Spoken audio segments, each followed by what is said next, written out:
For 15 years, I'd poured my heart into Pinewood Links, a private 9-hole golf course I designed and built from the ground up. It was more than a retirement hobby, it was a leave-wying tribute to my late wife, Ellen, who'd sketched its layout on hotel stationery during our final anniversary trip to Scotland. Create something joyful, she'd said, something that endures. I'd done just that, turning a patch of land 30 minutes outside Atlanta into a gem for our upscale community, Crest View Heights. Members loved its clever design, pristine upkeep, and personal touches like the 9th hole, a tricky par, 4 dogleg wrapping around Ellen's garden, a vibrant patch of lavender blooms, her favorite. From the memorial bench there you could see the mountains she'd adored when we first bought the property. Then, 6 months ago, everything changed.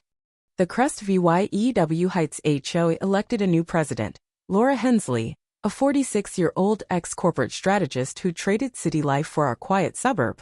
She arrived with a grand sustainability VY shown, declaring at her first meeting that outdated luxuries like private golf courses are ecological relics. Her eyes locked on mine as she spoke, hinting at her target. I offered to collaborate. Pinewood Links already used native plants and smart irrigation to cut water used by 30 Fantram, but her curt reply, "We're aiming for something bigger," should have tipped me off. I brushed it aside, assuming she was all talk.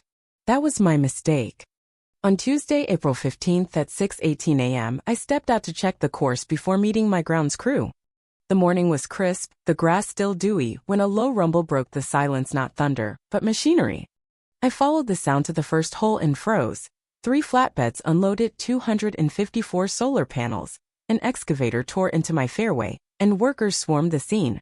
Laura stood in the middle, clipboard in hand, directing the chaos like a battlefield commander. Spotting me in my robe and slippers, she feigned surprise. "Oh, David, you're up early. I was going to call once we got started. What's happening to my course?" I asked, my voice eerily calm despite the fury building inside. "The Crest View Heights Green Future Project," she announced brightly. Phase 1, 254 solar panels to power community facilities. The board approved it last month. It's all in the HOA Covenant Section 9, Clause 14. We're cutting our carbon footprint by 35 Fantram and saving $50,000 a year. Everyone benefits. She handed me a document, her smile tight. On my property? Without a word. I scanned the legal civic terms about community enhancements I'd never scrutinized when I signed years ago. "We sent notice 6 weeks ago," she cut in. "Your silence was consent per the bylaws." That notice was a single email, buried in a newsletter titled Spring Updates, Energy Edition.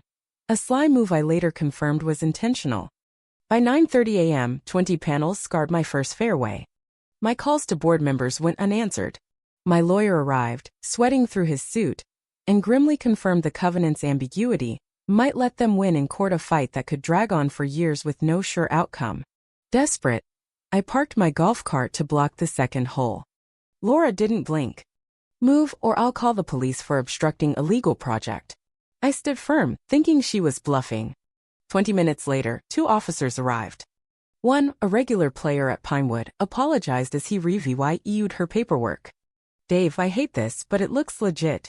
Fight it in court, not here."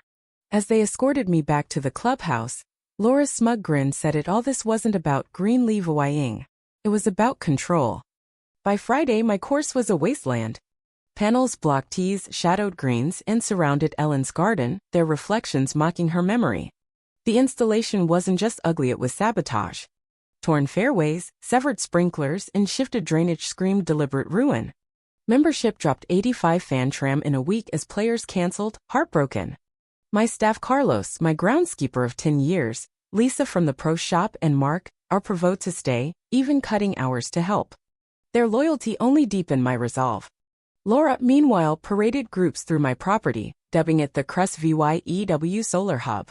"This wasted space is now a community asset," she boasted to prospective buyers, her self-satisfied smirk unchanged. Wasted? Last year, we'd raised $100,000 for charity, taught 75 kids golf for free, and funded scholarships for my crew's families. Pinewood Links was a lifeline, not a liability. That night, Carlos burst into my office with a find, a bin of documents left by the solar crew near a new power hookup. Inside were contracts, emails, and permits, proof of corner cutting and corruption. A letter from Solar Tech LLC thanked Laura for fast-tracking the deal, noting her sister's husband owned 15 fan tram of the company. They messed up leaving this, Carlos said, grinning. Hope flickered. The next morning, as Laura led a media tour with the mayor and commissioners, I grabbed my trusty tailor-made driver Ellen's last gift and a bucket of balls.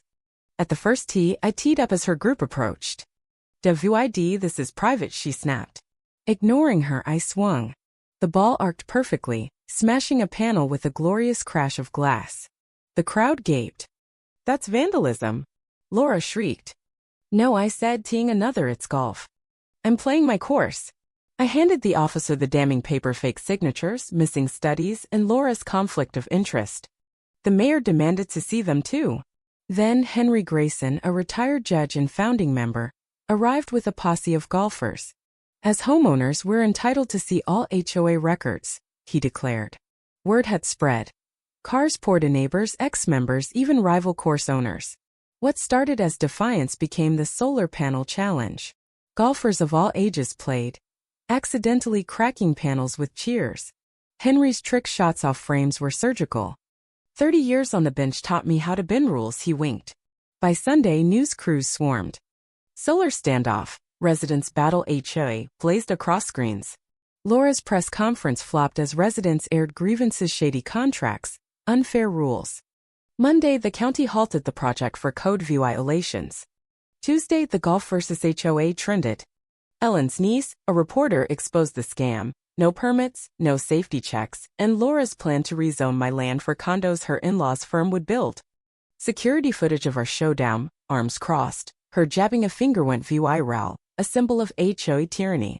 At Wednesday's packed HOA meeting, Eva Wydenke piled up.